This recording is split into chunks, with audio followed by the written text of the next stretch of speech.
to live stream, so it's probably... Not yet. Okay, you're keeping an eye on it, then I won't bother. Hi everyone, I think we might be live. I can see the green Yes, we are. button flashing. Hi, so we're back again, Holistic Vet Sisters. We're here every Thursday at 6 o'clock UK time to answer your questions on natural dog care, holistic veterinary medicine and nutrition, and support you, because we know that sometimes it can be tough to find a natural opinion or a holistic vet in your area. So you are very welcome to ask us questions on the thread of this live, or ask us any other time and tag us, and next week we can answer the question that you've put onto our page. So I'm here today again, and Dr. Victoria is with us, which is wonderful. She's been with us once before and it was a really interesting show, so really looking forward to hearing what Victoria's got to say. Also, Dr. Lise is with us again, going to share her amazing goddess wisdom, I think I'm going to call it. It's going to be like that, isn't it? It's going to be like that. So yeah, we do have a couple of questions that we know about, but Victoria also wants to talk about a study that's really been doing the rounds on social media this week, and just talk about it in depth a little bit more. I definitely saw the study, so I'm looking forward to that. But as I said, if you have any questions, do post them in the comments, and we'll get to them as we go through the call. I hope, because we're not with Tina, and she's like, oh, no, we're not with Tina, so we don't know what we're doing, so forgive us already. we may see them and then answer them next week, but yeah, okay. So Lise, what would you like to start with? I think I would love to hear Victoria tell us more about the Librella studies, because I know there's been a fairly new Librella study, hasn't there? Yeah, actually, Librella obviously being, we've talked about this before, but Librella is this injectable, fairly new treatment that is used for dogs with osteoarthritis. Yeah. And the equivalent for cats is Solensia, just so we know what we're talking about. So this, let me put it up. This is an image I think a lot of us have seen circulating on the internet since this paper was published on Friday.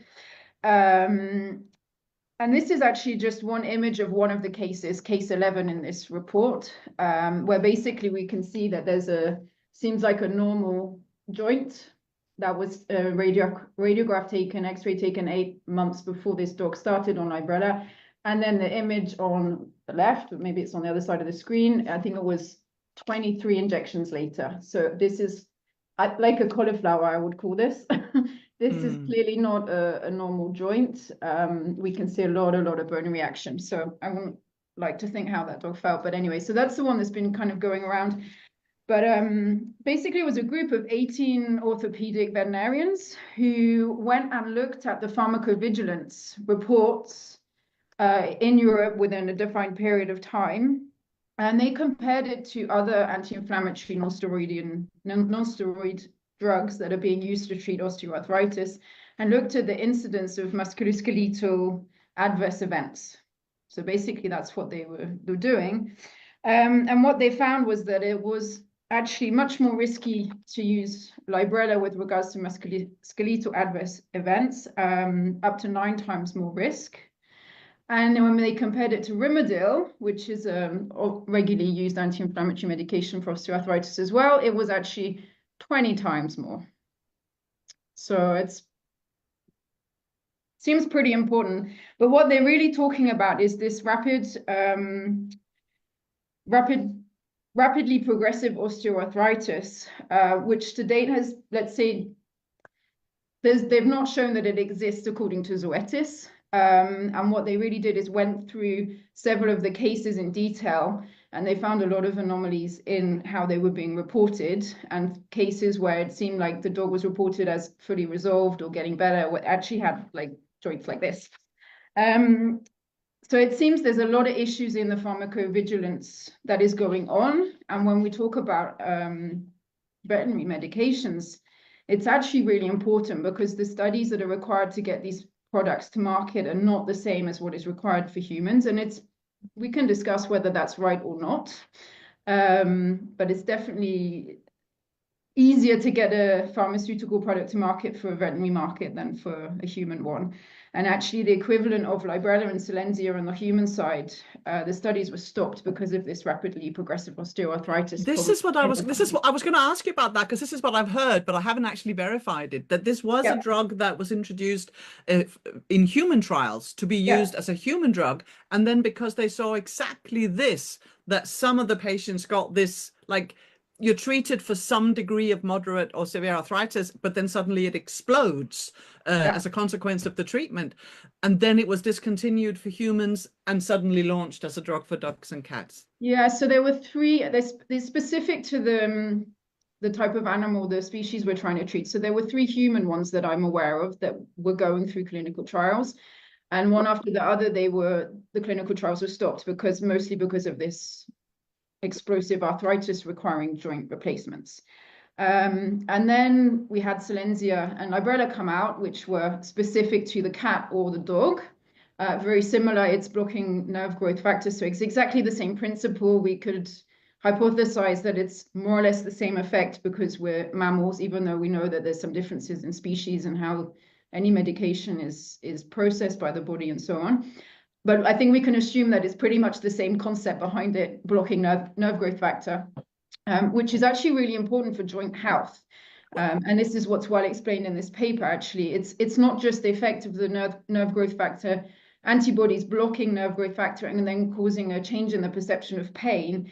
It's also involved in the health of a normal joint. It's also involved in the health of a normal brain, digestion, and a whole load of other functions in the body, the immune system, and so on. So whilst it may have a really nice clinical effect for blocking pain or treating arthritis, and that's been shown over and over again in these clinical studies that I've been reading, is that there are cases that don't respond, but there are cases that don't respond to any of the medications that we have available. So it's not just that they don't respond to Librella, maybe they wouldn't respond to an anti-inflammatory medication.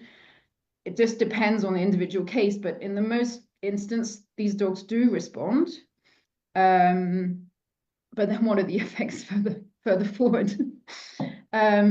So this study was really interesting, and really what they conclude in they're not saying Librella should be banned, let's get it off the market. It's much more intelligent the way it's written, but what they're saying is maybe we should be thinking about this rapidly progressive osteoarthritis in dogs. We, having evaluated these cases, have found evidence that it exists. What are they defining it as?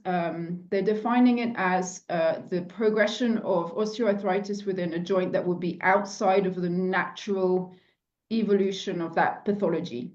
So what does that really mean? It's for sure it can be discussed. And I've seen some nasty joints in my time, and they haven't been taking Librella. My dog was one of them at the time.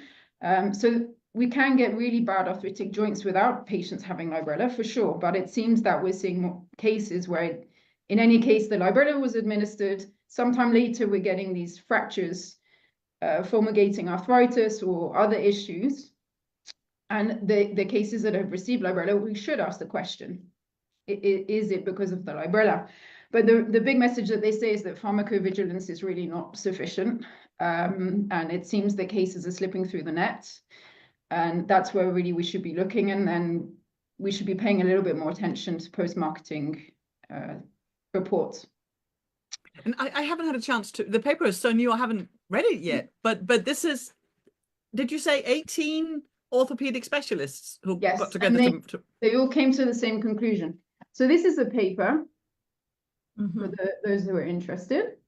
So are they all UK vets by the look of it, or just now you're asking me questions. It doesn't matter. That's probably not important. But no, they're not. They're not. And I know a couple of them are from the UK, but it's not only UK vets, actually. Okay. And they all came to the same conclusion when they looked at the images. If I'm not mistaken, you could probably criticize it because I think they all looked at the images together and all came to the same conclusion together. I may be mistaken in my interpretation there, but if that's the case, then it's not totally independently reviewed by each one of them, coming to a conclusion by his or herself. But it still carries a lot of weight when you've got a group that size of orthopedic specialists raising an alarm. Yeah, which is what it amounts to, isn't it? Exactly. And it corresponds a little bit with what people have been saying and what we see on social media. And yeah, not maybe, but we shouldn't believe everything we see on the internet. But in this day and age, it's except if it's us. Communicated. Yeah. And I think it's important to I mean, I do it myself on my blog. I will make a statement that is quite controversial, and it's intentional to get people's interest. And then I will write some explanation, elaborating a little bit more. But then if you actually want to go and really read about it, then I write about it on my blog. But of course, people just read like the little snippet, and then they have a tendency to interpret it incorrectly and believe I'm totally radical, and it's not actually the case. But I'm just saying we need to be careful with Librella. Yeah, sure, but it's also absolutely crucial that, you know, when we look at information on the internet, that we look at where's it coming from. You know, is it one person who's upset because they lost their dog, but they actually have no medical background? But I mean, in a situation like this, where you've got a very large group of veterinary specialists saying this is something that we need to be careful about, it carries some weight, and hopefully, you know, all vets will see it. These vets were not radical vets. These exactly were traditional vets, you know, they weren't holistic vets even. So for them to come to that conclusion is carries more weight, I think. One of the posts that I saw written about this, there were quite a few, I don't know if they were vets or vet nurses, but they find things like this, I think, sometimes quite hard to accept. And they were the general gist of the comment was that it wasn't conclusive enough. There wasn't enough dogs involved in the study to really know. And of course, people were commenting afterwards to say, well, why would we want to put more dogs through this? You know, through even the possibility of this happening, just to find out even more. You know, it just seemed crazy. Yeah, and in the conclusions, they do not say Librella should be removed from the market. That is not the conclusion that they're making. Maybe we could understand it that that's what they're trying to get as a message, but that's just me making conclusions that aren't written in black and white. What they say is that there's important weaknesses in the current pharmacovigilance system.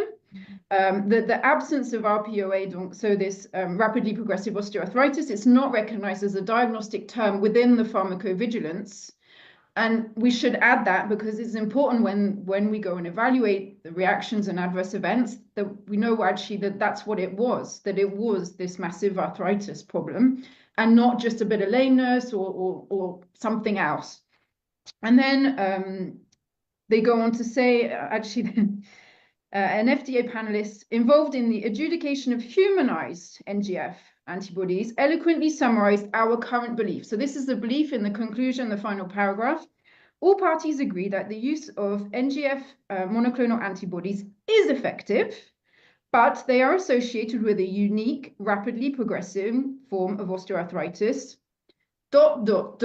and we can only speculate as to its cause. Which it seems reasonable. Sure. Can I just, talking about this pharmacovigilance, I don't know whether this relates to vaccinosis as well and that kind of thing, and noticing that, but with this particular, what you're talking about, if I'm understanding it right, is that people have to take their dog back to the vet anyway, and the vet will be making an assessment whether the Librella is working, whether the Librella is creating any internal side effects, what might be happening. Now, in terms of getting the photos that you showed there, that I presume that would mean that the dog needs to have another x-ray, or maybe that isn't. Could it be that it's not necessarily pharmacovigilance, but people literally can't afford to keep getting their dog x-rayed every time they go back for assessment? So how do we navigate that, you know? Yeah, and so actually there were over 500 cases that they pinpointed in this evaluation, and then they just looked at a few of those cases where they could find sufficient information. And what I've been reading, because there's another couple of papers as well that have been, actually there's a lot been published on Librella this year. So I started looking at them because I when something like this is published, then I always say to myself, okay, that's their opinion. These are independent orthopedic specialists. But what else has been published and who published it? What is the other side saying? Because, I mean, we can take this paper and conclude, well, let's stop Librella, but is that really fair? It's just one paper and there's others that have been published recently. So yeah, but what I've been reading is that actually before we start Librella, every patient should have an orthopedic and a neurological assessment.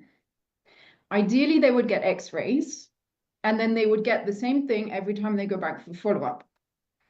Seems quite reasonable. I mean, yes, unless they can't afford to, and then they might just not do it, and then you would never know, I guess. Yeah, well, you're not going to want to X-ray at every monthly visit. I mean, that would be mad.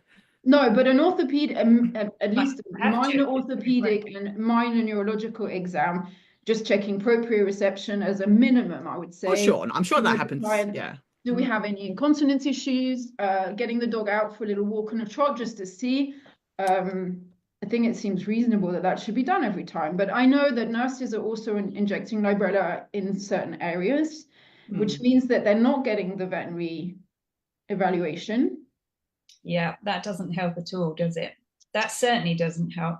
Because I was about to say, probably, I mean, still, Librella is probably being monitored better than most other ongoing painkilling treatments, just because of its mode of administration. And you have to go to the vet once a month if you're on Librella. If you're taking Metacam at home or something, you may not be. Yeah, I think it is a difficult one because traditionally painkilling has been difficult with dogs. But there are other things we can be doing. And sometimes it's about having several things and not just this amazing. And that's exactly the point. I mean, that's what's important here, because it's not, is Librella good or is Librella bad? You know, Librella is one treatment available for really, really severe end stage, if you like, arthritic pain. But what's happening, and I see this in practice, is that in some places, in some clinics, it has become, we think your dog seems to have arthritis.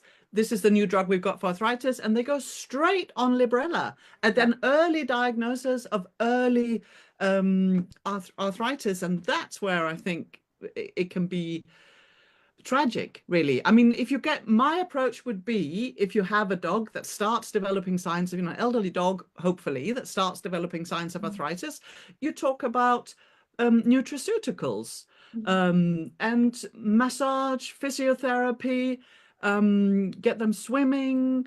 Those are all the first steps. Then you may talk about homeopathy, acupuncture, osteopathy, and as the disease progresses, as it will, all these things can help slow down the progression. And then as it progresses, you may end up on painkillers as needed. If it took a stumble, or if you walked a bit too far, you may have some Previcox or whatever you're using at home that you use on an as needed basis. And if it then progresses beyond that, you may end up with ongoing treatment. Like you said, Rimadyl, Metacam, I don't like those drugs at all. But if it's progressed that far, they may be necessary on a daily or almost daily basis alongside your acupuncture, homeopathy, all the other things we just mentioned. And then if that's not enough, or not tolerated well enough, you may be looking at Librella, because the other alternative would be euthanasia. And that's where I think it has a role to play. I've seen a dog yesterday that is on Librella and is really benefited on Librella and would not be able to tolerate any other pain-killing medication. And I think it has a place, but I think that's the place. It's the last resort. And then it can really be life-changing for some animals that wouldn't be here otherwise, but it really shouldn't be the go-to at the first signs that we need to address this dog's arthritis. For me, the message that I'd like to get across actually to some of my colleagues is that they need to stop and think a little bit, because I do have cases come in the door. And I had a case 2 weeks ago, actually, where the client had been to a colleague for lameness in an old dog who's known for lameness. She hasn't been x-rayed. But there was a vital point in the history that she'd actually fallen down the stairs, which is something she does, but she'd fallen down the stairs. And she said, and I don't know because I didn't speak to my colleague, but what the client told me is that the vet looked at her dog for a few seconds and started talking about Librella. And then the client said, "Are there any side effects?" And the veterinarian said, no side effects. And that is just so wrong today. It's on the data sheet. We know that there are side effects. And yes, all drugs have side effects. I'm not disputing that. But to look at, this is how the client explained it. Whether it's true again, I don't know. But I hear it quite often. My vet said no side effects, and we have to stop that. We have to start talking about the risks. And actually, if I go on, because as I said, there were a few papers published recently, but this is another one. It's a global pharmacovigilance reporting around Librella, published by Zoetis. And they say that they can't say that it's actually related, but it may well be related to Librella, some of these common side effects that they're seeing. So incontinence, PUPD, so drinking a lot and then peeing a lot, ataxia, gastrointestinal upset. And those are the ones that are not working. These are the ones that Zoetis are monitoring and saying, actually, it may be linked to Librella. We can't explain how. This is what they say in this paper. We can't explain the mechanism behind it, but we can't exclude that it may be related to Librella. And then they talk about some of the other side effects that are listed, such as death or euthanasia. And there they say, well, we don't know, the population of the dogs that are receiving this drug, they're older, they're in fair health, and they don't want to go into that territory, which I can understand when I read the paper, but at least now they're saying, like, maybe some of these effects we're seeing are related. And that's the classic ones we're seeing. It's this ataxia, incontinence that I'm seeing all the time. In cats, what I tend to see is skin problems. Ulcers, particularly around the face and neck, seems to be quite a common side effect. Of Solensia. So yeah, it's interesting. And if actually the other paper that where did I put it now? This was a randomized control comparing Librella and meloxicam, metacam, so on. And actually, according to the graph, let me see if I can find it, but there was a slightly better outcome in the perceived response by the clients and the veterinarians in managing the pain based on the Librella group, but it wasn't statistically significant. So this is the graph, and we can see that both groups got better with Librella and meloxicam, but the Librella group is just a little bit lower on the line with the slightly better, let's say, outcome, but it wasn't statistically significant. And that was a study where they looked at around 100 dogs, 50 in each group. And actually what they reported, and this study was paid for by Zoetis, the pharmaceutical company that is producing Librella. So I just want to be totally clear that there may be some bias behind it. That's the first thing you should look at when you ever go and look at a research paper, is who paid for it. But actually what they say is that they had more adverse events with the meloxicam than with the Librella. And the majority of the side effects they were seeing with meloxicam are gastrointestinal, which we know. We know. So it wasn't shocking. You know, the basics, though, can sometimes be the answer.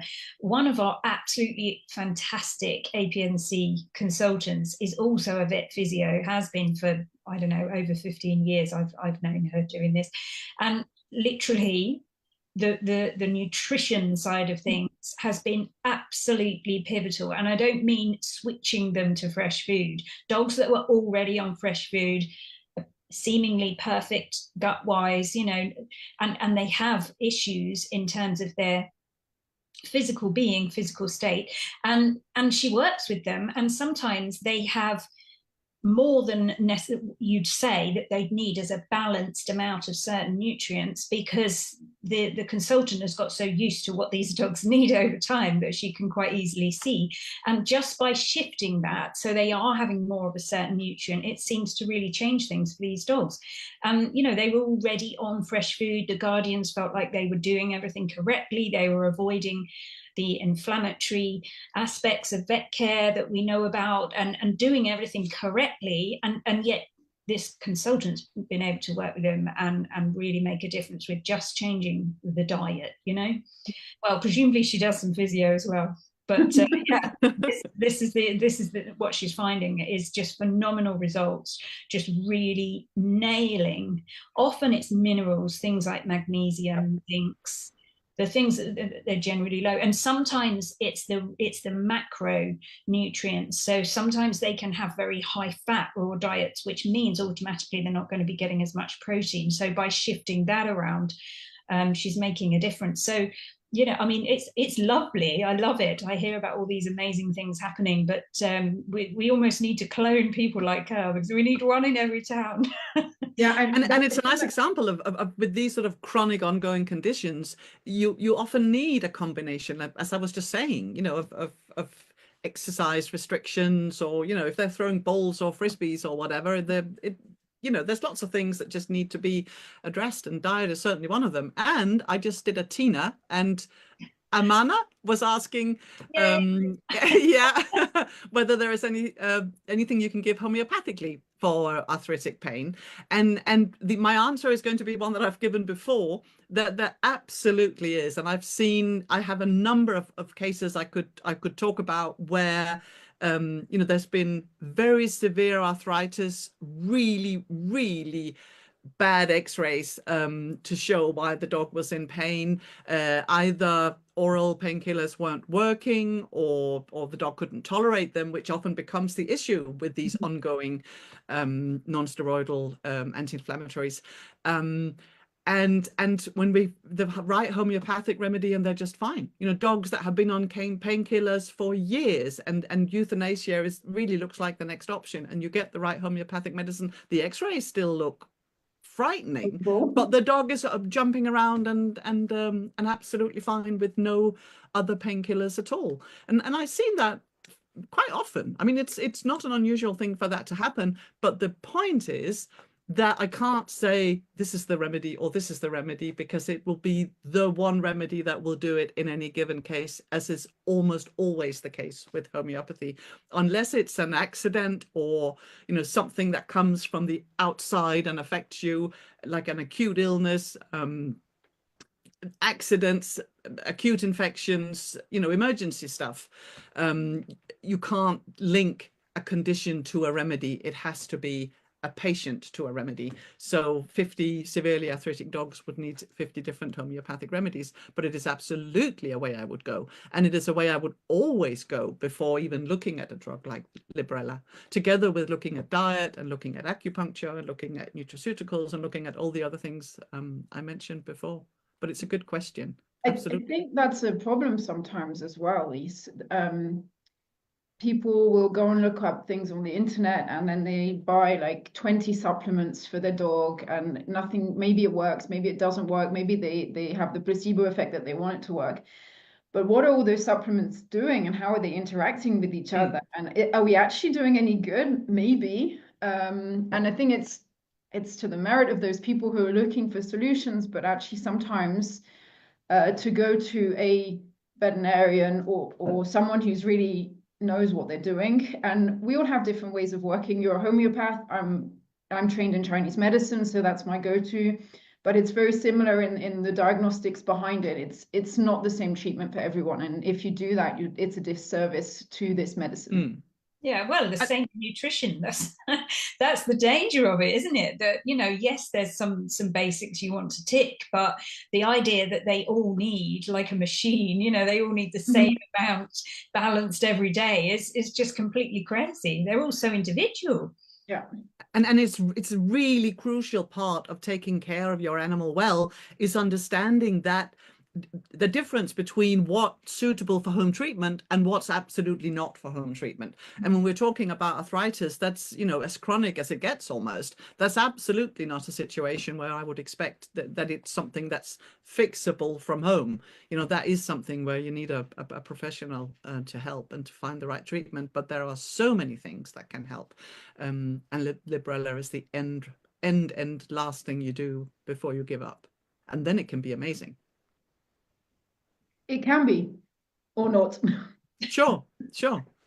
No, but I've seen that more. I mean, I've seen that lots of times, that dogs that were, you know, euthanasia seemed like the option, and suddenly they're more active than they've been in ages. And sometimes the risk is worth taking, because there, you know, there are no other, you're at the end, but it just shouldn't be. It shouldn't be discussed alongside all the other things. It should be at the very end of when we've exhausted all the other options. Yeah. Definitely. And actually, if I come back to the patient I was talking about, so when I saw her, she did have neurological deficits, and I treated her with chiropractic, and I haven't seen her since, but I spoke to the owner, and she's doing much better. The Librella didn't do anything. I don't know if what I saw from the neurological perspective was there before or after she fell down the stairs, but I know that when I adjusted her neck, she was better, and the owner says that she's much better with her neck being adjusted. So it sounds like a dog that had an accident and hurt her neck and ended up on Librella for it. That's it tragic. seems so. It seems so, but I haven't seen her back for a recheck, so I don't know. But that would be my hypothesis at the moment, which is a shame. Easy enough. Yes, yeah, that's awful. And she was never x-rayed, you said? She's never been x-rayed, no. No. So yeah, we don't know if it's arthritis, we don't know if it's neurological. Maybe it's just a trauma. She just needed time. Yeah. Yeah. But if bear thinking about. So as I said, there was this paper published on Friday, and then there was the one on meloxicam that was published end of April, I think. And then, sorry, end of March, and then end of April, there was another paper that was published. And this I find, again, if we go back to the subject of pharmacovigilance, it's super interesting because this one was paid for by Zoetis, and it's an evaluation of what Zoetis have accumulated on their pharmacovigilance side, because they have a commitment to evaluating this kind of thing. And the paper we already discussed found that actually their conclusions maybe weren't reality, but anyway. But what I wanted to highlight, and what I found quite interesting, is so the data that they used, they based on the number of doses of Librella that they sold globally. So 18,102,535 doses globally. We're talking big business here. Yeah. Yeah, it's big business, huh? Yeah, I would be rich. Yeah. Somebody's rich because of Librella, that's for sure. For sure. So 18 million doses sold worldwide. So we are getting reports of dogs receiving this every month for 2, 3, 4 years. So we're not talking about the number of patients who received Librella, it's the number of doses. So first of all, let's say they're grossly overestimating the number of patients that they treated, because they do their risk assessment by dose. That's true. And the second thing, and I really went digging, and I hope I'm not saying something wrong here. And if I am, I'm sure Zoetis will contact me, and then we're going to release something to say it's not the case. But I went through this paper so many times with this really small writing that now I'm struggling to read with age. And what I found was the cases that they were using, the adverse case reports that they were using for their statistics, were not from the global market, but from two sources. The first one was the European pharmacovigilance. So that already excludes the US, excludes Australia, excludes the UK, excludes Asia. And the reports that they received themselves from people or veterinarians or interested parties that wanted to announce that there was an issue. So they're taking global doses and this small data to decide on the risk. And so they came up with this percent, well, they say it's rare, which means it's 0.1% risk of these certain reactions, which when you say, okay, Librella 0.1% risk, if I go to the vet, what's the risk that there's an adverse reaction? Well, according to the data published by Zoetis in in April 25, 0.1%. Okay, well, in my decision making, that doesn't seem so bad, actually. Like, I hear that there's a problem. But we're not talking about 50% of patients receiving Librella having adverse events. So fundamentally, there's the problem in where they're getting the data from. There's also the problem in, are these cases being reported in reality? Yeah. And there's variations with that. But what I learned, and I'm a veterinarian, when I have an adverse event, an adverse reaction to a medication, I report it to the local drug authority, Swissmedic in Switzerland. And I don't look any further. This is how I was taught in vet school. When the UK, I reported it to the UK VMD, in Switzerland is Swissmedic. I didn't know that Zoetis were doing their own data collection. So I went on the website for Switzerland today, and I found a form that I can fill in as an owner, as a veterinarian, and I can actually declare it directly to Zoetis. Is that the route we should be going? I don't know, but it was possible. And this is where they were getting some of their cases from. I was like, wow, I learned something today, actually. I didn't know that I could go to Zoetis themselves, and I imagine that the other pharmaceutical companies are doing the same thing, and declare an adverse event.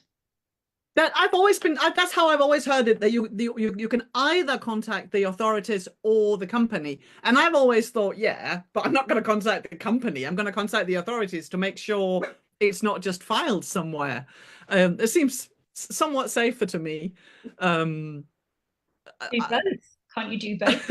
Yeah, I suppose you could, but and clients could do both. And I guess that's my message. And I also had someone who said, oh, I couldn't declare it because I didn't have the batch number. Oh, of course. Well, you wouldn't as a guardian, would you?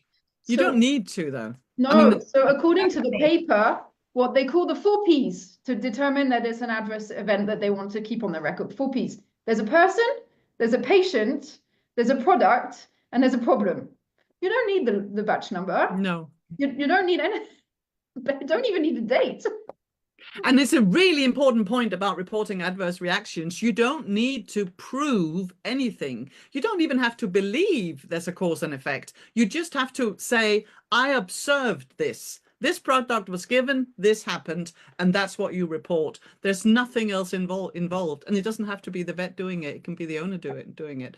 And you know, there's no burden of having to prove anything at all. You may even think there was no correlation, but it's still just, you know, being safe, saying this happened. We thought you should know. That's what they say in this paper by Zoetis, actually, and one of the adverse reactions is no response to the medication. So it's not really a problem, but it's just that the medication didn't work for the intended use. And that's what they saw the most, actually, according to the paper. But it's really easy to find that PDF that you fill in and you can send yourself. I mean, I go through the local authority. That's how I've always done it, but maybe I shouldn't. It is such a small fraction of adverse reactions that are ever reported. You know, it's yeah. People don't do it. That's the problem. And in the paper, they're discussing that because on social media, there's been a lot of activity, that they're getting more reports, and maybe they're getting more reports than maybe other medications. Perhaps, I don't know. Or maybe we're actually seeing more reactions with Librella or more serious reactions with Librella. Because with NSAIDs, for the most part, I mean, if you have gastrointestinal upset, you stop it. You stop the medication and they recover quite quickly. I was just thinking that before when you were talking about comparing Metacam and Librella, that, you know, I don't like Metacam, and I see a lot of adverse reactions to patients who are getting Metacam, but you stop it and you're normally okay. But if you give Librella and you see, you know, the scenario you were describing, it's euthanasia. It's a rather different situation. So can I just thinking about other alternatives as well? We've mentioned homeopathy. Now, PEA, what do either of you think of this? Because it didn't suit my dog at all, my tripod dog, who has had carprofen for just, I think, too long, like 18 months at least. She has other bits and pieces as well, and she has therapy treatments and all sorts, but you do notice if she doesn't have this, I can sort of go 2 or 3 days sometimes, give her a break, you know. But so I thought, right, try this. Now I found, because she's quite small, I needed like a quarter of the tablet, and it was because you could pull it in half and then you would have the powder. So if you were clever, you could get half and half probably. You could. I was thinking I was doing a quarter, but anyway, I obviously wasn't, or she just didn't get on with it because she was suddenly eating grass. She's never really done this. You know, going to be sick even when she hadn't eaten it. Anyway, so I stopped it and I gave it to a friend whose Staffy does amazingly well on it. So what do we think of this? I mean, what is happening with PEA, and could this be a really good alternative to Librella? I'm only conservative in one respect, probably, in my life, but this is very much it. I'm just not prepared to speak on something that I haven't seen 100 times at the clinic. And things that are new and popular and fashionable, I will almost instinctively shy away from, because I'll ask me again in 5 years. I want the clinical experience before I say anything, and I don't have it. So I'm not one to jump on bandwagons, that's for sure. I haven't used it yet Working with either. her. This is why I work with Lise, because she tells the truth. So go on, Victoria, what do you think? I haven't used it yet either. There is a product that became available in Switzerland a few months ago. But I haven't had a case where I felt, okay, let's try something new because the other methods aren't working. So I haven't had the chance to use it yet. Oh, so there's a lovely holistic vet over here who is promoting this, talking about this, has got webinars on his website about it. So everybody's lots of, I mean, it's, yeah. I mean, yeah. No, I'm gonna sound too cynical now, so I'm gonna stop myself. I think it's important. I mean, if we're still doing the show in 5 years' time, I'm going to ask you. I'm going to ask. Yeah, no, absolutely. No, but things become fashionable, and then it's what everybody wants and what everybody talks about. Fashionable, because from a guardian's point of view that knows nothing about natural dog care, and they're talking to someone else in the park with an older dog, how do we know that doesn't become fashionable out of our circle? Well, the way that Zoetis, marketed Librella and Silencia is that it's a miracle drug. So it has been pretty fashionable. It is, I think, still fashionable with veterinarians. And so that's who people are turning to for advice, at least some people. Did you see, when you were showing graphs before? I mean, it is interesting that Zoetis have been publishing papers in the last couple of months, because there were, I think it was the Washington Post, there were a couple of articles at the beginning of the year really talking about the problems of Librella and the side effects of Librella. And I saw a graph a couple of months ago about Zoetis shares, and it was like that, you know, it just takes a couple of articles in a major newspaper, and it's a company in trouble, which is probably part of the explanation behind these this productivities in publishing articles, if we're being cynical. But I think the main point is that it's really important that vets hear this, because if I have also heard colleagues say that it doesn't have any side effects, it can't have side effects. I heard one person said there's nothing in it, you know, it works in a different way, it can't have side effects, and that's just mad. Yeah, well, yeah, exactly. And if you have that, if that's your expectation from the beginning, when you see the side effects, you're not going to report them, because you're not going to even accept that that's what's happening. So it's important to be observant and to be careful in your practice. And I'm sure that this paper that was published in the last week is going to help vets everywhere be more observant with their Librella patients. Let's hope so. Yes. But yeah, it does change lives for some. And I definitely hear of people where it's really made a difference. Often if I receive those patients because they've gone straight onto Librella, I try to get them off it and treat them with acupuncture and other modalities. And I get it. I spend a lot of time taking patients off Librella. Yeah, no, absolutely. Absolutely. Because it is very often used as a first line of treatment, which is madness. Yeah, no, absolutely. I agree completely. So do we have any other questions? We do. I have a question. When I try to be a Tina and look at the Facebook page while we are live, it says there are whatever comments, but I can only see, I think it says there are 8 comments, but I can only see 4. Do you have an explanation for that? Well, I can only see 2.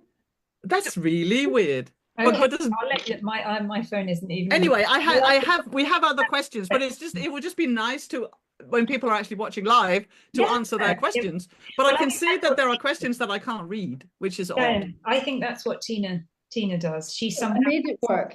I can read questions. Can you see, how many questions can you see? This is very poor. Everyone is gone now. I hope not. I had 2 separate people ask, and I forgot to note down their names, but I'm assuming independently of each other, asking about cats and over grooming, which I thought were interesting questions, and I don't think we've touched on that. Cats that lick themselves, lick themselves to the point where they're looking, I mean, they've got bald spots, and sometimes they even break the skin and they just lick and lick and lick and lick. Very often the sort of lower belly where they can just end up with sores.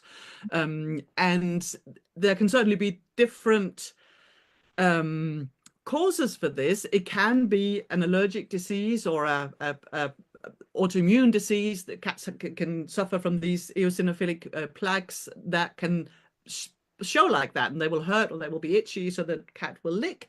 But it can also, it is also sometimes believed to simply be a stress reaction. That it seems to me that cats, if cats are stressed, there's often two ways that it presents. One is over grooming, that sort of obsessive behavior that seems to provide an outlet somehow, just clean yourself, clean yourself, clean yourself. And the other is the whole idiopathic cystitis syndrome, where they get pain. I mean, cystitis in cats is a very different thing from cystitis in humans or cystitis in dogs. It's 90% of the time not a bacterial infection at all. It's just inflammation caused by stress, and over grooming in most cases probably also has an aspect of that. It doesn't, I don't mean to say that it's either an eosinophilic problem or an allergic problem or a stress problem. These can all merge and be present in the same cat. But over grooming is very often a behavioral issue in the sense that it's a stress reaction. So if a cat is over grooming, homeopathy is amazing. I'm sure acupuncture would be amazing in that situation as well, but it's also really important to look at the environment. And I think it was Tina who said this maybe last time, which I thought was a really brilliant comment, that when clients bring in exotics, we're always talking about the environment and management. If someone brings in a lizard, most of the conversation is going to be about humidity and diet and all of those things, but we don't talk enough about the situation, the stress levels, the environment, the home situation when we have sick dogs and cats, unless you go to a holistic veterinarian. But they are very relevant, and they are certainly relevant in cats that suffer from cystitis or from over grooming. So it's things like what's happening in the home. Did anyone move in or out, humans or cats? Very simple things like how many litter trays have you got? The general rule is you need to have at least the number of cats plus one. So if you have 2 cats, you need 3 trays. If you have 3 cats, you need 4 trays as a minimum. And very, very often, most of us have space issues, and lots of times people will have 3 cats and 1 litter tray. And that in itself can be the cause of a cat over grooming, that it's just too stressful, too much pressure. So that's I think is the most important thing to say about over grooming, that it's certainly something that calls for looking at the home situation, looking at what's been happening, looking at possible causes of stress, and also an obvious situation to seek the help of a holistic vet. I would totally agree with you. Actually, my go-to reflection is, okay, psychogenic, what is going on? And I say to the owner, like, has something changed? Has something happened? How are you? You don't have to explain it to me, but this may be related. And the other thing, I think a lot of people will take their cat to a vet, a Western classic vet, and the initial reaction, depending on the type of lesion that we see, it's normally systematically, let's give it anti-parasite medication in case there's some kind of topical parasite. If the lesion is a little bit more wet or humid or a little bit red, then let's add antibiotics. And then the third thing that which is always prescribed is cortisone. Let's give it a steroid injection. And okay, we're covering pretty much everything, except that if there's some kind of immune deficiency going on behind the scenes, which is often related somehow as well. Yeah, we're just treating the symptoms, but we're not even thinking about the cause. We're not even talking about how many litter boxes do you have? Are you pregnant? You don't need to answer it, but did you get pregnant or go on vacation, or what's happening with the food? Because that's another one as well. I often see with cats, if you can get them to change food and manage their weight, because I see a lot of overweight cats more than I do dogs. Often you can fix these things without the antibiotics and the cortisone and everything else. Absolutely, you can. Of course, I would say that. But yeah, we have great transition advice at the APNC for cats that works. It works. In fact, one of our consultants is mainly our consultant because she was so overwhelmed with happiness when her very depressed cat, who was over grooming a lot, she decided to send a test off to check the biome, and a prebiotic was added to the cat's diet that just completely transformed how the cat was. And that one simple change, the cat was already on fresh food, you know, and very much loved, and she thought about all these things, and just that one simple change was able to shift the microbiome, and the cat obviously was getting different neurotransmitters and wasn't so depressed and wasn't over grooming. So sometimes the physical vessel of the cat, even if there is no stress, if the physical vessel changes, it can't cope with things, that it's not resilient then to just even normal household stuff happening. So, you know, it's thinking, if there's, people think, oh, you know, there's nothing stressful, nothing's changed, but actually the cat may have changed themselves. Something's shifted with them, which means they're not resilient to the normal average stuff that, you know, you think is it hasn't changed. Well, and maybe hasn't, you know. And cats are very resilient, and they hide everything and they just absorb it until when they just don't, and then everything just explodes, and like, why is my cat not okay? And actually you need to peel back these layers and figure out why we got weak and less resilient, and suddenly everything became a problem. They're really experts at it, cats. Yeah, no, they are. And I think those two conditions just express that so well, don't they? That sort of, you absorb it and you hold it in and you take it out on yourself, and they can then be tense, can't they, cats? They can be really tense. Yeah, and really kind of touch shy almost. Yeah, so getting them used to you know, you being around them, and getting, even sometimes just having your hand near them, it can be enough for them, you know. So it's shifting that so that they're proprioceptively, they're more accommodating, they're happier, more resilient in that way as well. But I think the my bottom line would definitely be for cats and over grooming, which were the questions, but I would almost talk about cystitis in the same sentence, is that it's absolutely solvable with holistic treatments, which includes looking at the home environment, and they are almost never solved in conventional terms. It's absolutely crucial. I mean, if a cat has ulcers because of over grooming, absolutely go to your vet. Have the antibiotics, have the steroids, you know, settle it down, take away the pain. If a cat has cystitis, then you need painkillers as well. It's intensely painful, but that's the first thing you do. That's the firefighting approach, and then sit down with a holistic veterinarian and find out what the root of the problem is. Because if you neglect that part, it's going to come back, and it's going to come back, and it's going to come back, and it's going to come back. So, and Victoria and I were talking just before we went live about this, how conventional medicine and holistic medicine they're not really opposite, so they shouldn't be opposites. You know, they can both have a role to play in helping someone. There shouldn't be this perceived divide or opposition. I'm not quite sure what the word I'm looking for. That you know, they're different tools with different strengths. And if you're in a situation where someone is in pain, absolutely get the conventional treatment. I call it firefighting, and I think it describes it so well. And firefighting is great. We all want relief. The problem is, if firefighting is all you do, it can be lifelong treatments. So when you've done the firefighting and you've taken away the pain and you've made the patient comfortable, then it's time to look at the, unless it's quite a simple acute thing that's then solved and not expected to come back. If it's not that, do the firefighting, have the treatment, and then look at the root of the problem, and in a more holistic way.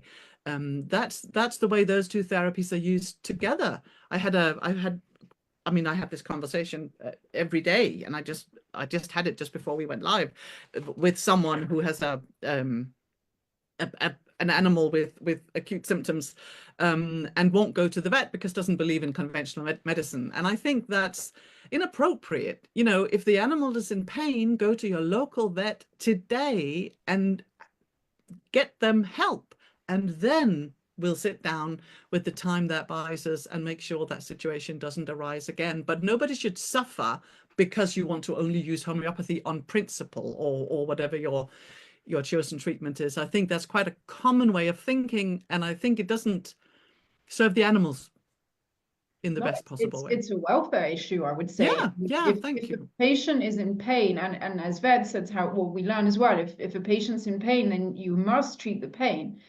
And I know acupuncture works very well, but if I have a really acute, painful situation, yeah, I may well, probably knowing how I operate, will stick acupuncture needles in, but I will give Western, whatever it may be, I will choose a Western medication that I know is going to relieve that pain quickly. And it's, as a veterinarian, I can't say, well, I'm just going to put my acupuncture needles in an acute pain situation. It's malpractice. You have to combine them. And I think they do very, very well with the acupuncture combination. It's known that acupuncture treats pain, but I can't ignore in acute pain situations that we need to use something else as well. Sure.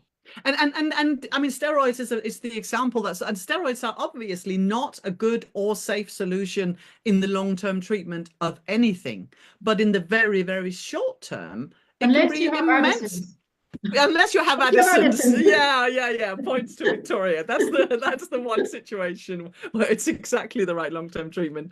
But in the short term, it's a godsend sometimes. You know, it'll help everything. It'll make everything better immediately and buy us some time, keep the patient comfortable, and then we talk about how to cure this problem. But to deny someone steroids out of a belief that holistic is good, conventional is bad, I think is, like you say, a welfare issue. We need to use all the tools for the benefit of our patients. Actually, when I started the holistic side, I actually was very against steroids, which I think is a pretty classic reaction. And then as time goes on, you realize that actually it's a tool in the box that's pretty useful. But what I often do is I will start at lower doses and titrate up depending on the situation. So instead of going like full immune compromise, annihilation doses, I tend to start lower. I don't know if you do the same thing, Lise. I mean, I know I don't have anyone on steroids long term. But I think for the very short, if you're looking at, up to 10 days of steroids, the conventional way of starting quite high and going down. But I'm always only using it as a, let's put this fire out so that we have some time to look at the problem without suffering. But my point is maybe more the sort of just the general point, like ear infections. Someone was writing to us, I can't remember her name, about, I only want holistic medicine and my dog has an ear infection. What should I do? And again, I think that makes me really uncomfortable. Ear infections are really painful. You should go to your vet and have whatever treatment is indicated to shut this ear infection down now. And then let's talk about the underlying immune issues that were behind this, and how we can solve that so you're not looking at a lifelong recurrence of increasingly serious ear infections. But I don't think it should ever be one or the other. And go on, sorry. Doing that as well. So many people live so in the moment. It's like, right, well, it's solved for now. Then they don't go and find out what it could have been. And even though that raging ear inflammation and the pain might not be there at the moment, somebody like yourselves would be able to still get to the bottom of why it turned up. You don't have to wait to see if it's going to come back, and then when it does panic again, go anyway, because you don't need to see that to be able to support the dog. A trained either a trained vet that is in any of the modalities you do, or even a really good nutrition consultant, will be able to see other symptoms and other patterns in the history to be able to help the dog without even needing to see these symptoms. And that's such a crucial point. It's such a crucial point. I mean, the example I always give is that sort of firefighting treatment, treating an ear infection or whatever it is you're treating, it's like taking a paracetamol because you've got a really bad headache and you've got to get through the day.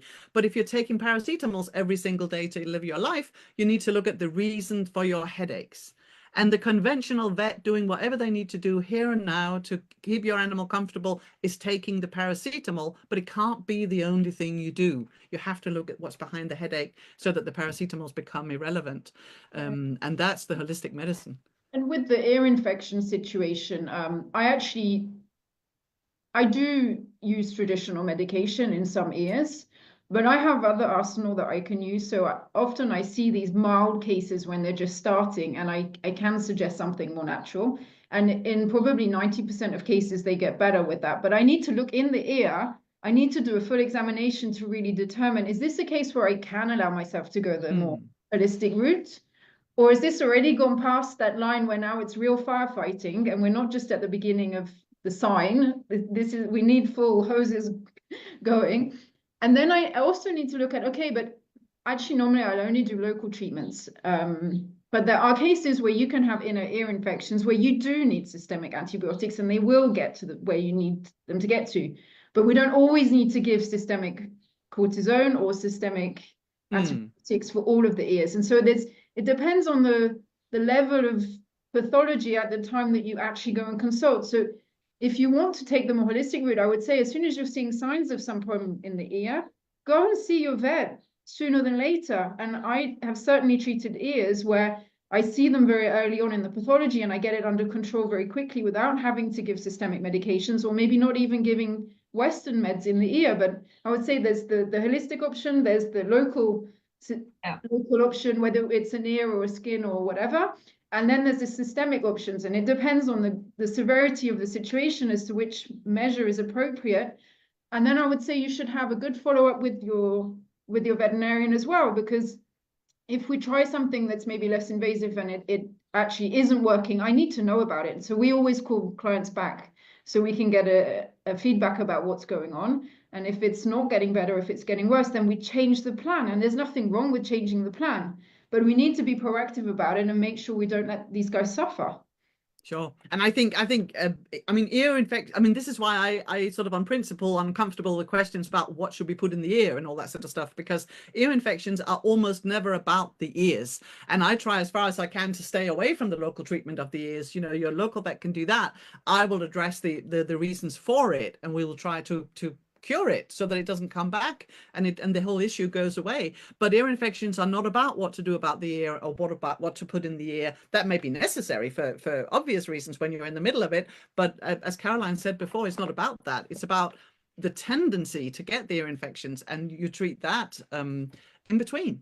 So I mean, maybe once doesn't count, but if a dog has had an ear infection twice, there's an underlying reason, and you need to be looking at that. And it doesn't matter whether they have an infection at the time. It's probably easier if they don't. It's about taking away the tendency and making sure it doesn't get a third one, because it absolutely will if it's had two already. I know we're slightly over. We're over time. These will be, yeah, these will be. Oh, I failed. Yeah, I just wanted to mention though that this is related to ears. This weekend I went to meet my puppy niece. Oh, she's so adorable. Oh, I saw pictures. Yeah, I sent Victoria one. Anyway, she sadly did have her vaccine at 8 weeks. My sister didn't feel she could mention it to the breeder. So I will be working on that. I've sent her some holistic vet sister videos where we've been talking about it before and talking about MI and what have you. Anyway, the point is, she's only nearly 9 weeks when I was there at the weekend, already itching her ears. And I thought, wow, okay, we need to be really careful here, you know. So the ears are so sensitive, and we think of them as something completely different, but they are really linked in with the immune system. Yeah, they really are. And I'm sure in TCM, Victoria, you understand. But you can't tell us yet because we're over time. But you can tell us next time. It's very strict. I could sit here. Yeah, no, but we all could. That's why I'm saying no. We got an hour. If we missed any questions, which we may have done just through our inadequacy of being able to read comments, we will definitely get to them next week. And I may even have a quick look myself and point you in the direction, if I can, of sort of homeopathic vet websites or something like that, to support you anytime. Yes, and a big thank you to Victoria. And let's talk about when you're coming back. Yes, please. Yes. Okay. Bye, everyone.